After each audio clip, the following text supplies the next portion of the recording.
The Ukrainians were trying everything they could to keep the enemies out of the village. In some cases, drones stopped attacks like this. In other cases, cluster munitions were used.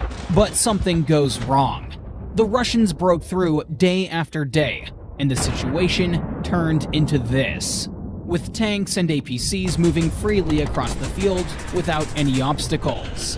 Here, we have several Russian Turtle APCs trying to break through to the Ukrainian positions. Take a look at this.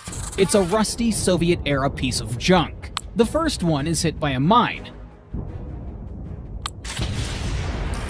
and immediately afterwards we see a kamikaze drone hit the second one. Because of the shortage of ammunition, drones were almost the main weapon on these lines.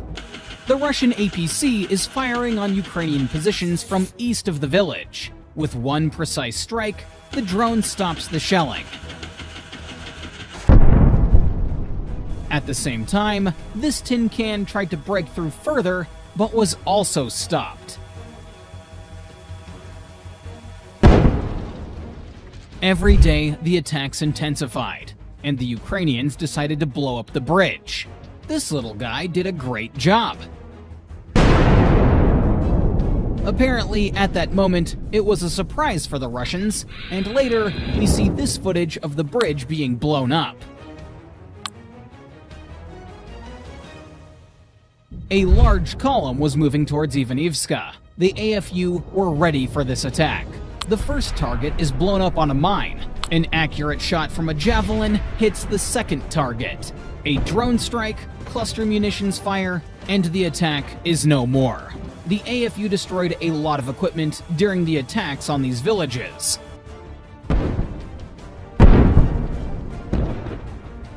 But they were still occupied. It's incredibly difficult to defend a position when such resources are spent on it. So, the Russians decided to advance in large groups with air support.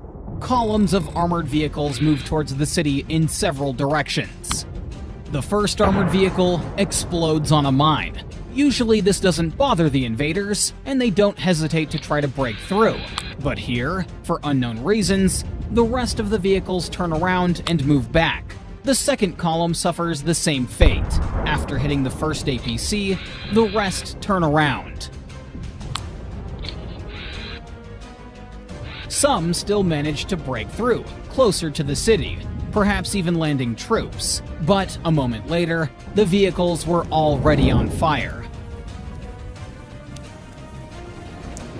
All of this is happening under air cover. Imagine what it's like to be there right now.